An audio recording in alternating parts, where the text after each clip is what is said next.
No one ever thinks gossip will be the thing that undoes them. It doesn't begin with cruelty. It begins with thoughts, with observations, with the confidence that you're only saying what everyone already sees. Most people don't realize that offices are not destroyed by lies alone. They are reshaped by words that travel without permission. This is a story of how speaking too freely, even carefully, can quietly turn into a mistake that follows you long after the conversation ends.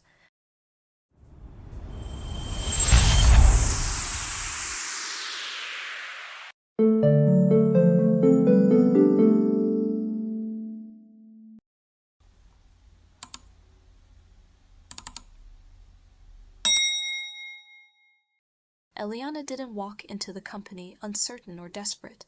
She arrived steady, confident that she had earned her place there. The office matched her expectations. Clean lines, measured conversations, people who spoke calmly and carried themselves with assurance. From the first week, she noticed something distinct. Opinions were shared openly. After meetings ended, discussions continued in corridors, often led by Thomas, who never seemed afraid to say what he thought. Decisions were reviewed casually at desks and coffee stations.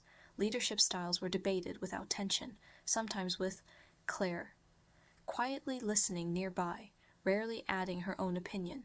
No one whispered, no one seemed afraid. One afternoon, as they walked back from a meeting, Thomas laughed and said almost proudly, "We don't pretend here, we talk things through." Eliana liked that idea. She believed transparency meant maturity. She believed workplaces evolved through open conversation. What she didn't yet recognize was that some environments mistake openness for permission and permission for protection. In the beginning, Eliana mostly listened. She listened to how people framed their opinions carefully. She listened to how certain names carried weight in conversations, while others were approached cautiously. She listened to how dissatisfaction was expressed politely, almost academically. Nothing sounded malicious. It sounded reflective. People weren't attacking colleagues. They were analyzing dynamics.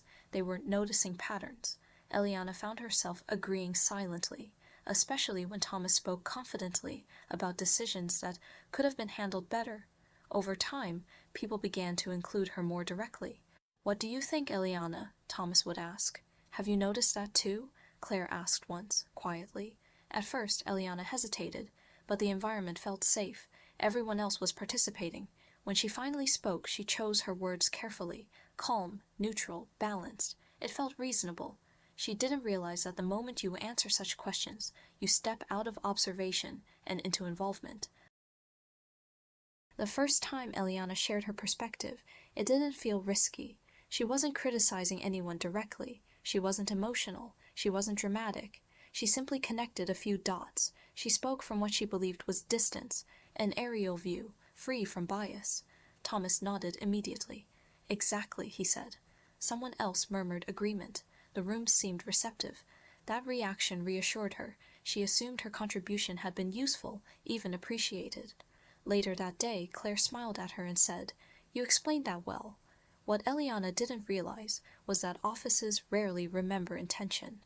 They remember participation, and once you speak on matters you don't control, your words stop being yours alone. There was one colleague Eliana gravitated toward. Her name was Rachel, not because she talked much, but because she listened without resistance. She didn't interrupt. She didn't react strongly. She didn't add her own opinions. When Eliana spoke to her during lunch breaks or quiet afternoons, it felt contained, private, safe. Eliana explained situations, clarified behaviors, provided context she believed others misunderstood, especially when conversations involved Michael or leadership decisions. She wasn't venting, she was explaining. Rachel would nod, occasionally saying, "I get what you mean." What Eliana didn't see was that some people don't repeat gossip loudly. They let others speak fully, then remove themselves from the narrative entirely. The conversations didn't spread because Eliana spoke the most. They spread because others spoke first. Thomas shared his opinions early and often, framing events before anyone else could. Others added small comments, careful never to place themselves at the center.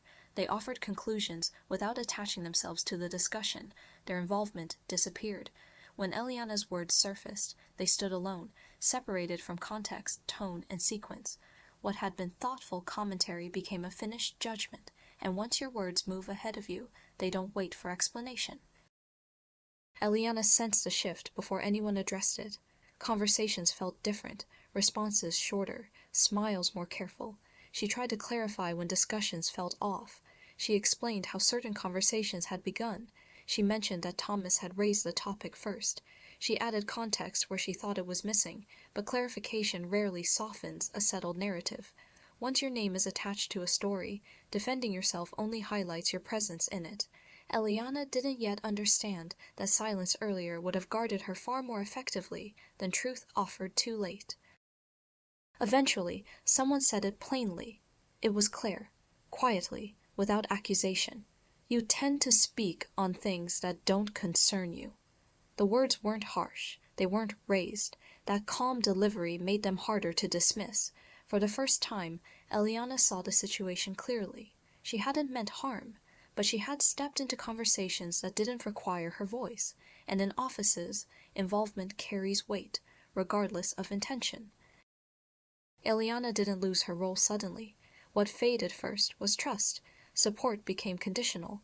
Opportunities slowed. Her presence felt less essential. Thomas still talked freely. Rachel still listened. But the room no longer felt the same when Eliana spoke. Nothing dramatic happened. No confrontation followed. Just subtle distance, the kind that doesn't announce itself, but lingers. All because she had spoken in rooms where silence would have protected her more. When Eliana eventually moved on, it wasn't loud. There were no accusations, no public moments, just a quiet exit. On her last day, Rachel hugged her and said, "Take care of yourself."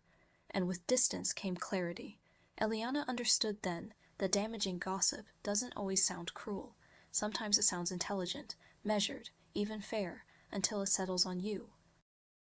What lingers after experiences like this is not anger but awareness, an understanding that not every thought needs a voice, that not every observation needs agreement, that not every conversation deserves your participation. There are spaces where speaking feels intelligent, but restraint is wiser.